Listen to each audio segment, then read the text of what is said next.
Hey guys, we're back with Tech Out Loud. This is a very special episode that's near and dear to my heart. I've been waiting for this for, well, basically 1.5 weeks.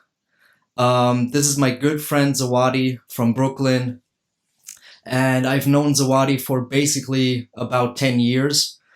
He visited me 2 years ago in Germany, which was just phenomenal. That was something very strange, but in a good way.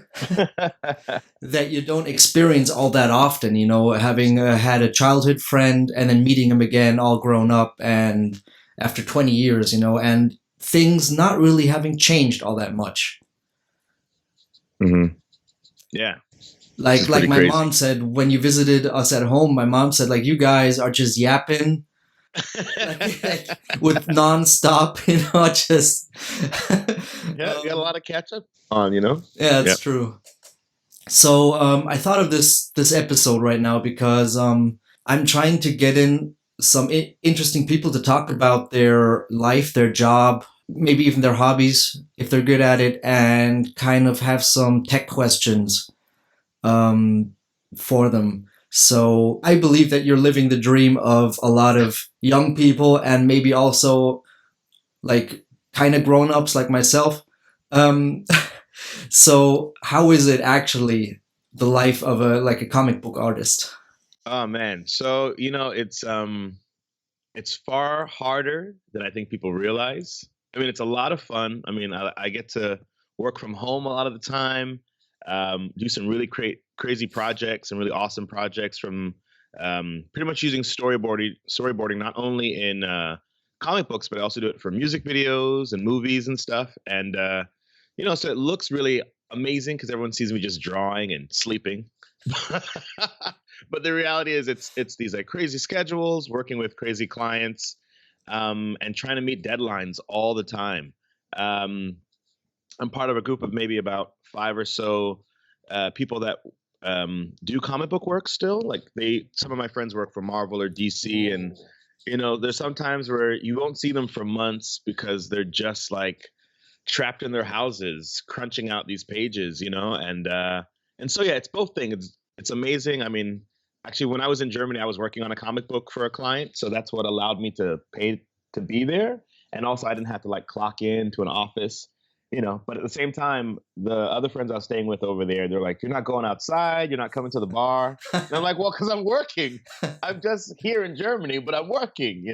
So it has its perks and Okay, its challenges. so it's a very intense Oh my kind of gosh. job, right? Oh yeah, for A lot sure, of for ups and sure. downs. But I mean, like, I think you're at the point right now where you're not questioning yourself, rather, if this is your path, like, can I Yeah. actually do this, right? I can imagine there's a lot of people, like young actors in Hollywood, moving from either like far away from the States or like from another country, all flocking to Los Angeles on their own, on like Mm. minimum wage, if at all, right? And just like asking themselves, am I really going to do this, right? Am I good enough? Am I going to be successful? I think you're kind of over the hump, right? So yeah, I think, and it's not like I've been over the hump for a while. It's been like the last 2 3 years, really. I mean, and what's funny is I went to art school in Manhattan, and one of the only things I got from that experience was this soundbite, and that was teachers saying, "You're gonna fail for the next 6 years." Like it was pretty much they were saying, "You're spending all this money to be here, but nothing's guaranteed. You're not gonna figure it out until you're about 6 years out." And that's pretty much what happened. Was it took me about 6 years. 2012 was when that's 6 years from when I graduated, and all of a sudden things started clicking. I started figuring out ways to use my comic book background to start making money, and then it's kind of just made more and more sense ever since. And I'm finding newer and newer ways to kind of make a little space for myself where only I'm doing a certain thing, so clients are coming to me for that one service, and it's really more on my terms. And um, I think for a lot of us in any kind of creative field, whether it's comic book stuff or anything, like there's that kind of space where you have to just figure out what are you going to do, what are you bringing to the table, and how much can you charge for what you're doing. I mean, that's probably the funniest part is um, I spent a lot of time trying to explain to people why they should give me pocket change. Like it wasn't even as if I was asking for real dollars here. but still, because people who aren't artists don't really understand how much work goes into it. So people will undershoot or will undervalue all the time. And so it's kind of in the last 2 years that I've gotten really comfortable with saying figures that people look at me and their eyes get really wide and they go, "How much?" And I go, "Yeah, that's how much it is." I actually did Sorry. like 2 years ago. Yeah, that was basically, I'm like, That's well, true. that's also when you kind of gauge and you can estimate the Hmm. success, or like where your friend is at, right? It's like, Yeah. yeah, I'm an actor. I'm like, oh, that's cool. Like, what kind of Yeah. roles did you get, right? Kind of the Yeah. same. Like, I have a friend, Exactly. he just finished acting school and he's from Peru, and he just went back to Peru and he is filming for one of the top three telenovelas, right? Oh wow, that's cool. And yeah, he's gonna tell us the air dates, and then yeah, I want to see it too. that's gonna be phenomenal. I'll think about you. I'll write you a link to Awesome, where you can awesome. watch that. Yeah, that's gonna be awesome. So that's also kind of like when I know people a long time. I've known him for over 10 years, Mhm. and just seeing them progress from stages in life, that is a beautiful thing. You're in a very specific, in a very specialized field. Mhm. Comic book artists, not only just a visual artist, not just a design artist that does lots of industrial design for companies. It's really comic book oriented, which is very awesome, but it's a very specified field. So I think it would be interesting to ask you, what kind of technical tools do you use? Like, what kind of computer software, and do you still at all like Work by draw hand. analog? Yeah, like, Yeah. Um, well, I'll answer it backwards. First, with the analog thing, I also teach comic books in different schools. I do private lessons to adults and teenagers and children, and so that's kind of the only time that I'm drawing by hand, is when I'm showing examples of how to do anatomy or perspective. When it's a really fast-paced, one-on-one conversation and tutorial, I'm always doing that by hand. And if I didn't have that, I probably would have forgotten how to draw with my hand. It's really um, that crazy. But in terms of software and equipment, I use a tablet. So I use like a Wacom tablet. That's what I draw with digitally. So at least my hand is still doing the same, motions, of course. And I prefer using PCs over Macs. I know there's this whole like everyone's like, oh, Mac is the way to go if you're an artist. For me, it's not. I find it a little bit, I don't know, it's a little counterintuitive in some ways. However, just the um, OS itself, or yeah, or the actual apps that you use? no, because I would use the same software on both. So I do. I normally work in Photoshop, and if I'm in spaces where I don't have access to Photoshop, I'll use Manga Studio, which is now, it has a new name to it, but it's a cheaper, but equally as good, I'd argue, especially for digital art type of software. So I can use both of them, and I'm forced to teach people to use both of them, because a lot of spaces I'll have clients who only have MacBooks, Mhm. or my students only have Macs, or I have students who only have PCs. So I've learned how to communicate in both sets of language, from Command T to Control T, depending on which one you're using. So both sets of software, or rather the same software, works just as well on both platforms. But I just find something about PCs to just be a little bit more user friendly in general. I think the language of a PC is a bit broader um, than Macs. Like, uh, yeah, there's just an extra level of translation that I have to do when I'm teaching someone to do like shortcut keys on Right, a MacBook in Photoshop right. versus the shortcuts on a PC. But other than that, let's see. I have used ZBrush in the past, and that's for which is a 3D modeling software that's Mhm. pretty outstanding. I've used that just to kind of play around with how characters, like really thinking about a character design. So a lot of times when I'm um, working with students who are designing their own storylines or whatever, when we get to the part where we're looking at how to do characters, I really want them to be thinking about this character in 3 dimensions, because of all the posing that they're going to do and all these like dynamic shots that we want to take of the characters or illustrate of the characters. And so it's really cool if I can use a program like that, so that we can really just rotate the character and really see when they have if it's a barbarian and they have a sword on their back, what does the strap look like when it goes around the shoulder? Right. It's easy for me to say it verbally and explain it Yeah. verbally, but sometimes they need to actually be able to see how things turn around a figure. So Sure. I ZBrush mean is definitely a program. Yeah. that Go ahead. that that pretty much, if you wanted to show somebody like the sword straps, you'd have to, without the program, just have another drawing ready or draw Yeah, another, like just exactly. him from the back, and then you'd need two drawings, and with that you have one Exactly. model which you can turn, and with all the details included. Oh my gosh. It's amazing. Plus, it's just such an awesome program. So it just looks so good when Mhm. when you have enough time to model something on it. It really does, you know, get people excited. So yeah, I think those are really the main three. And I'd say out of all of those, Photoshop is probably still it's like my best friend a little bit. It's definitely the most expensive out of the bunch, but I've just spent so much time using it, and pretty much I'm self-taught um, on all of the stuff. So for me, that's my go-to is Photoshop.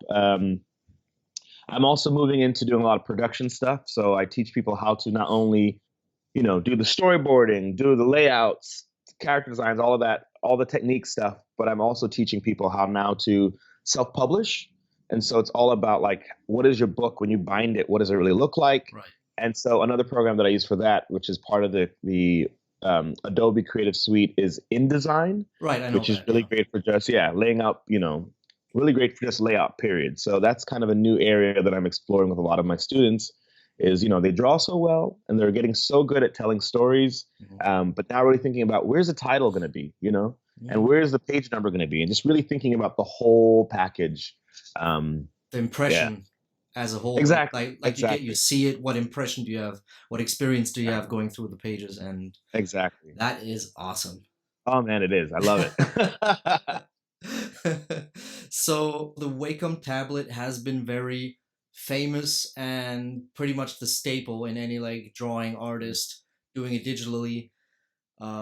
If the latency decreases more and more, would you consider having like a huge tablet that you draw on? Well, Because it's like I more of a yeah, direct kind of yeah, uh like input method with your hand and eye mhm, coordination. It's more like the real thing. As a yeah, Wacom tablet, you like your hand is down here, but your and you're result looking that is way. changing the, like, I mean, it's self-taught, right? Human beings are beings of just repetitiveness and getting used to something very easily. That's what we do. Mhm. Like we adapt to Yeah, anything that thankfully. is right. Like we can adapt to a shallower keyboard. Everyone's like, "Oh my god, the keyboard is so shallow."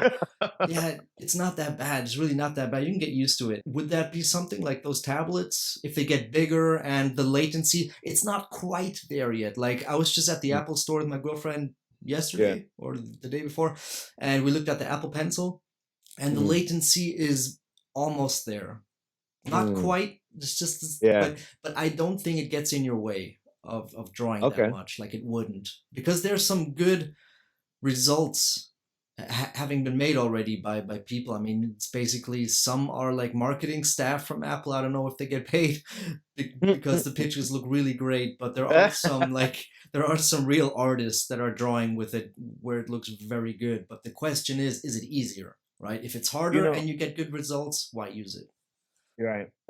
Well, to that end, I've actually gone ahead and just recently acquired some new equipment. So I have two Surface Pro 4s, which essentially work like direct, like they work like Cintiqs, right? Which Yeah. is that kind of industry standard mammoth of a tablet, And I just brought them home, so I'm just gonna about to like I haven't actually even opened it yet. I just kind Oh of like man. looked at the box, had a silent tear roll down my eye.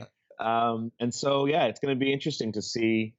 It's kind of like training yourself to do something that you used to do all over again, Yeah. because I've spent so many years using a tablet and looking here, looking there, and just trusting my hand. And now that I'm actually working on the surface directly, it's going to be kind of weird at first. So I'll be able to tell you in a couple of weeks Okay, how I'm cool. feeling about it. But I will say that I have, again, some friends who do work for, these big names like Marvel and DC, and I once had a chance to go visit the DC studio in Manhattan before they moved over to LA, which was crazy because it has all these different floors of the building have just like these massive installations of like what the Daily Planet looks like, and there's Superman in the corner, and Oh Yeah, it's so is crazy. crazy awesome. So it was like I was a little kid in a candy store. We dreamt Yeah, about this when 20 years ago or yeah. more, like 25 years ago. I'm like, oh man, I want to go to New York to the Marvel headquarters and like meet Stan Lee and have a cup of tea Because with of him. course he's just there.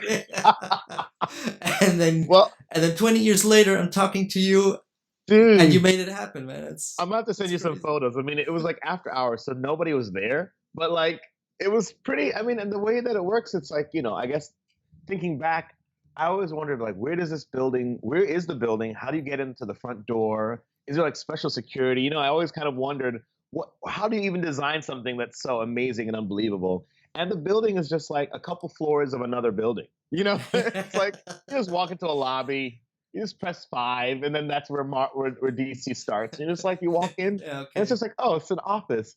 But yeah. But I also got a bunch of free comics, which wasn't bad, from all kinds Okay. of places in the world. Anyway, back on point. So that friend had a massive Cintiq, which is crazy money, and I got to kind of play around with using it, and that was kind of my first taste of the direct interface of using the stylus right on the screen. And I definitely think that it's one of those things that once you get the handle on it, once you kind of that learning curve, I think it probably is a lot more efficient Mhm. because um, there's a thing about when you're using a tablet that you have the shape in your mind and you're looking at the screen and you make the gesture with your hand and it looks similar but not quite, and so there's a lot of erasing that can Mhm. happen. So in a way, I think using digital media, not digital media, but the digital interface is a bit more forgiving because you can copy and paste and make duplicates of things, so if you get really far and then you start fucking up, it's not that big of a problem. But sometimes it takes a lot longer because you're trying to get this really nuanced shape or line or whatever, and you can't do it, so you're spending 10-20 minutes just trying to get this one eyebrow to come out right. And I think from using the direct contact of like a Cintiq or any other kind of tablet surface, you have a bit more control over those kind of gestures. And so I'm kind of really looking forward to confirming that when I start using it, to see if it really captures the exact thing I'm thinking about versus whatever my hand can just do on the table over there. Would you think about doing your own YouTube channel, because that's like what all like a lot of young people, vloggers, whatever, they have like different sort of nuances. There's the like lifestyle that just film themselves doing stuff, but Yeah. they also talk about Apple products and Yeah. they do all sorts of stuff. And I have followed them from like 2009 on, and now like some of them have their own company, like their own Yeah. building. They started Crazy. just like anybody else, just like reviewing their MacBook Pro or whatever with this like 480p cam. So would you ever see yourself doing that? Because it's also very extroverted kind You of know, medium. actually, let me walk and talk. I'm gonna Yeah, get my sure thing. charger. Sure thing. Um, I think my lifestyle is one where I'm always I need kind of the direct contact of working with like students, whether they're doesn't matter what age, kind of what gets me going. And so I think that there's just so many hours in a day. And if I were to adjust to a method where I'm educating via technology instead, I think it kind of loses some of the heart for me personally. So it could be cool to kind of do like a tutorial series, where I'm doing like how-to videos that I can incorporate in my classes. Like that could be a cool way of kind of meeting both worlds, where you have this larger audience abroad or wherever that can tune in to what you're making, but you're still physically with other people. Like that would be like a really cool thing to have happen. Yeah, I mean Well, the only option that would ever go through my mind presenting myself on YouTube is if somebody like has something from this video. hmm, Like there's a lot of people with lifestyle videos that are just like, after the video, I think like, okay, what do I get? Like what do I learn? What is the point of your yeah, video except for just yeah, presenting yourself? yeah. Right? There's like I could one do that. guy, he's like self-employed, he works in New York, he has a like cooler than average life. I don't know, like he's successful, he does his own thing, he's self-employed, and like He just films himself doing stuff, and I'm like, what is the point? Yeah, Like, there's a bit too much vanity in that for me. yeah, the vanity aspect is pretty much just against my nature, but I do want to make videos that people, Hmm. and they don't have to be highbrow and whatever, just like a purpose, a sense of purpose to the Yes. videos. This medium is something that we haven't seen before. Like before, when we were small or in our time, Back in our day, like we're totally these geezers. No, it's we like had rocks. That's all we had. Okay. yeah, we had rocks and mud. No, it's like if you wanted to make your own video with your own content, you had to go to a radio station or like Hmm. the closest place would be a Yeah. local TV station, broadcasting Yeah. station, and then you go to them with your like home video and get laughed at and then spit at, and they throw like salad and tomatoes at you, and then yeah, Clearly. that was your day. And now you don't need anything of those. Like you can buy a laptop for $200 if at all, like $300, and I mean sure the quality isn't there, but the airtime is there. Yeah. So you have all Yeah. these people that I think before would have had other ingenuity ideas, but they wouldn't have Mm-mm-mm. like this facilitating effect of just ease of getting airtime. Yeah. So I think that is something that everyone should that's like one lane everyone should look at. Agree. Like you could look at that for just maybe even some side income. There is a little bit Mhm. of clicking going on there and getting some knowledge of which channels to go through, what is clickbait, what is normal, just getting good clicks. And then you could, I mean, there's a lot of people, there's tons of people I follow that have quit their day job because Yeah. the money was enough, or they had like they saw some momentum in their clicks, in their YouTube clicks or whatever their channel is, and they totally just they based all their investment upon that, and some work out and some don't. Yeah. I mean, right now I have an interesting opportunity. It's not a big deal at all, but it's just a new approach. My like essentially, there's a client that wants me to work with their kid. Their kid's 8. They want to learn how to draw manga, which I'm like, I can do that, no problem. But my schedule's so tight that it's kind of hard to find time on the weekends for more students. Right. And somebody just said to me, "Well, why don't you do the classes online? Why don't you just teach?" And I was like, "Whoa, that's crazy!" And it's not crazy at all because there have been online classes for at least the last 8, 10 years. But just kind of realizing how much that could do, like how many you know classrooms, and by that I mean how many households could I be teaching into, and they're just sending me money via their phone. If it's $100 a class, and I have 15 students on a Saturday who are all just like tuning in, like that's kind of insane. Yeah, you know, yeah, because it is a private class in essence. If I'm just like working and they're the only one in that space, but if everyone else is tuning into it, like it just felt for that moment when that friend said that idea or suggested it, I was like, oh my gosh, this is a real thing that I could easily do. But am I even ready for what it means to kind of, you know, be online that way? And am I willing to kind of give up the personal one-on-one in real space, for that? I think So yeah, depending on how much effort and how much time it's going to take out of your day, I mean, mhm, you'll get a a setup. You'll have a setup with your camera, with your mic and everything, and like the good camera just on your white paper, just your hand, yeah, right? And yeah, then you just talking and giving input, like these lines are important, this is important. mhm. Once you have that down, like the workflow, it gets Yeah, like it gets just easier to crank out video after video. I think this online video thing is quantity over quality. Quality would be meeting everyone in person, yeah, seeing their drawing style and giving your input to them. So basically this way it's a one-way yeah, communication always. Uh yeah, which is a bit scary to me. Maybe yeah. because I am older school. I feel like a lot of I feel like I follow a lot of people on YouTube as well, a lot of artists who do really amazing videos around color work or figure drawing or like tech drawing. So when people do like mechs and stuff, I love that because Right. it's a skill set that I do not have yet.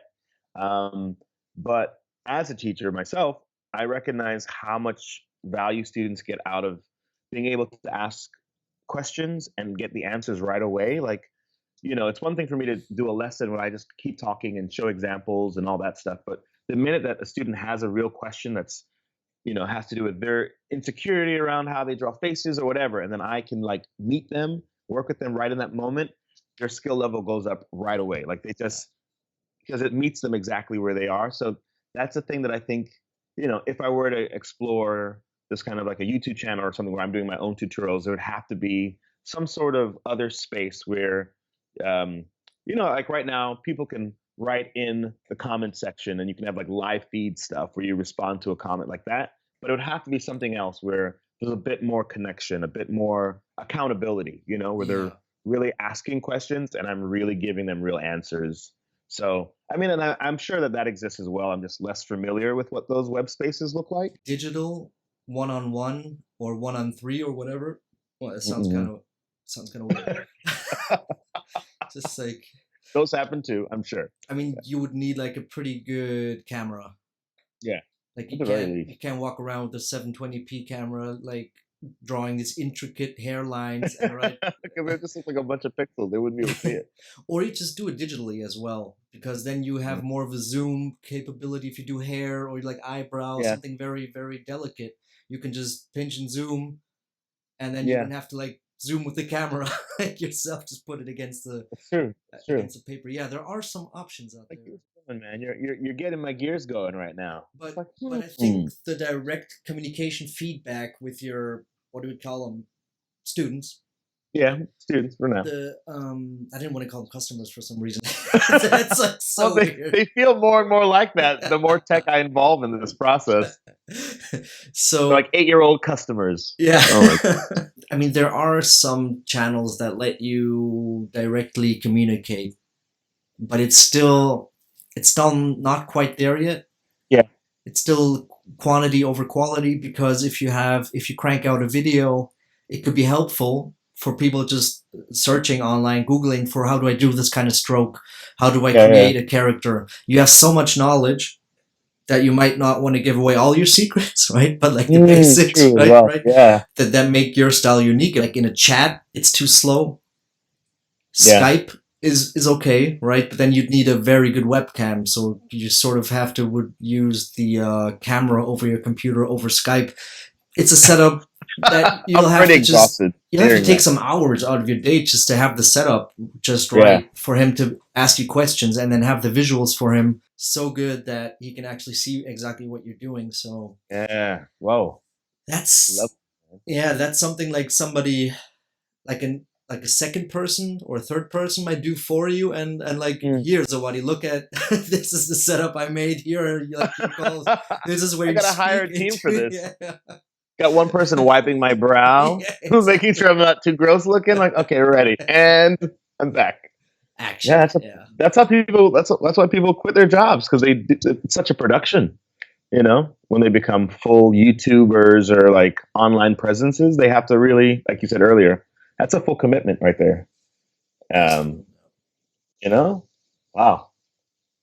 Getting my gears going, dude. Getting my gears going. I'm just right? New York is expensive. Yeah, I mean, it does take some dedication. It takes a certain amount of investment, not very financial investment, like not that much. Yeah, the time and to energy. Get started, but like you need the idea. You have to get the technology where it's just right, and you have the content already, which is like the big part of it, the biggest part. Just realizing it on a technological level is not really the problem. Getting the content is like, the content is the value here. The other thing is just like the channel you go through.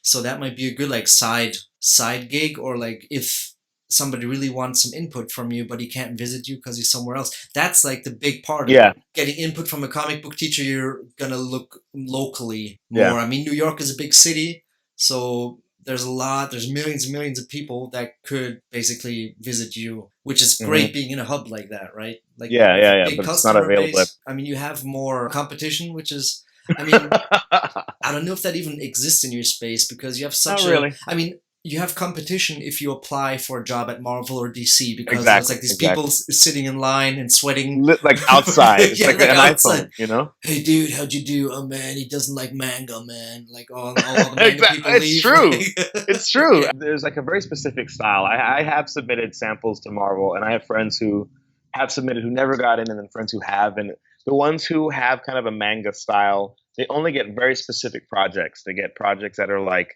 it's Deadpool, but we want to do like an alternate reality version of him. It's always, the like one offs, whereas the mainstream stuff, it's a really standard approach. And so there is a way in which, like, if you do manga stuff, you'll probably get overlooked.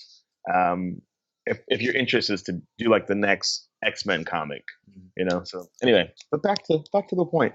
Yeah, there's less people I think that do teaching for comic book work. So in that way, I'd say I don't really have a lot of competition, which is really nice. That's I just don't have the energy right now to like really shop myself and really try to get as many clients as possible, so because fulfill then all the I demand, would right? have exactly. There'd be Yeah. no way I could do that. But it's awesome that there is demand and that there are customers and students to find out there. And I think the other thing is the art of teaching comic books. And I actually think that the teachers that I had, who were all professional comic book artists, only one of them really like impacted me and making me realize that you can be really good at both things.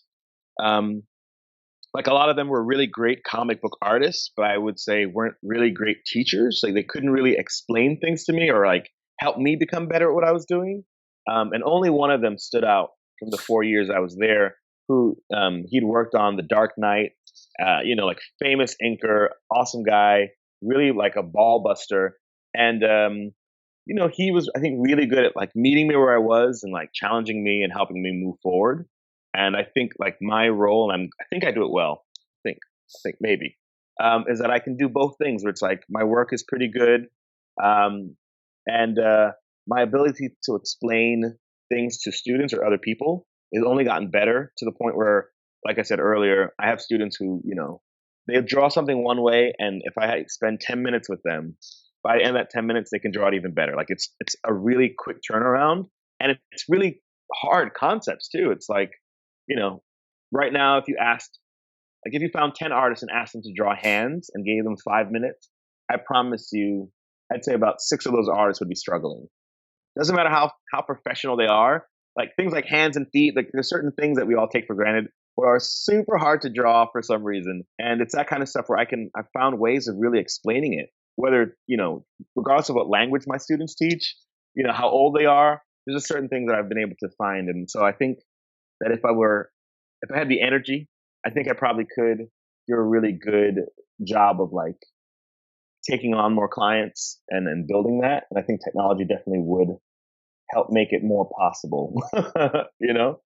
So all these things come together. So yeah, I'm planning to fly to the States in April with my girlfriend. Ah, there we go. And I mean, we're planning like 1.5 to 2 weeks. So Okay. I think we'd stay in Virginia with my stepdad, and then I mean, there's a lot to see there culturally, Yeah. historically. But New York is 4 hours away, which is doable. It's American streets, right? It's Yeah. like not as much traffic as here, right? New York, LA. I mean, sure, there's lots of traffic. What is that? The 405 or what? That Dude, LA highway, which is like I'm on a really, subway. I don't know. yeah. That's when I'm like, don't drive to New York with a car. Yeah, you'll be fine. You'll be that. And also, I have people in Virginia too. So Oh, that's cool. one way or the other, don't you think about coming to America and be like, hey, I'm in America. I'm gonna Skype you and then leave. That's not a thing that's gonna happen. Okay. I'd be happy to give you a shameless plug, like if you wanted. I can't. Um. I can't promise you like 100 viewers, right? But I can promise you 5. Yeah, that's fine, dude. I'd say if anything, if people want to see my work, they can go to zawadiart.com, which is ZAWADIART.com, right? I'll put those And links in oh, sweet. the description. Yeah, we'll do it. And then the other one is I have a website for just custom comic work that I do for people, which is a kind of a really cool thing where essentially you just give me an idea, you tell me who it's for. It could be like your brother, your wife, your parent, you just have a child that's just been born. Like a They love wedding. comics, a wedding, and you want to kind of recognize them as a superhero and kind of create your own custom story. That's a service that I provide, and that's the website for that is myherocomics.com. I don't know how I'm the only one to have that as a web address because it's so perfect. Yeah, but that is one of the most Yeah. innovative and coolest things like I've ever heard.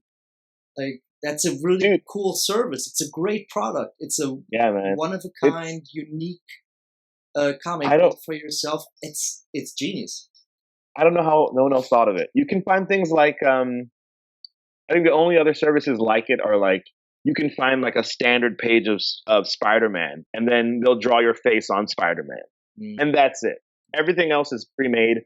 I would say that I'm the only person I know of who's actually providing a full service where it's like, what kind of world do you want to be in? What does the technology look like? And then it becomes this real, like, the whole thing is curated around the client's interests. And the response is like tears. People are always crying. Oh, that is amazing. Like, like I'll hand deliver it if it's a person in the New York area, and it's like grown men crying because they're just so happy. Or like, yeah, it's awesome. I would film it if I were a bit more of a sociopath, but yeah, it's definitely something to check out. So that is crazy. I mean, that's awesome. Getting that response, it's like one of the the most powerful emotion that you can show grown men, especially. Yeah. It's a good look. They're just like wiping their eyes and they get real quiet. Wow. I'm like, I know what you're doing. You're really happy. That's all. It's okay. Try it out, brother. Try it out. Oh my gosh. So that's cool. We'll have all the links in the description below. We'll do this again once you're once you're a little comfortable with the tablet. Yeah, that'd be awesome. Cool. Very cool. Guys, have a good one. I hope you enjoyed this video. Zawadi, good seeing you. Later, brother. Later.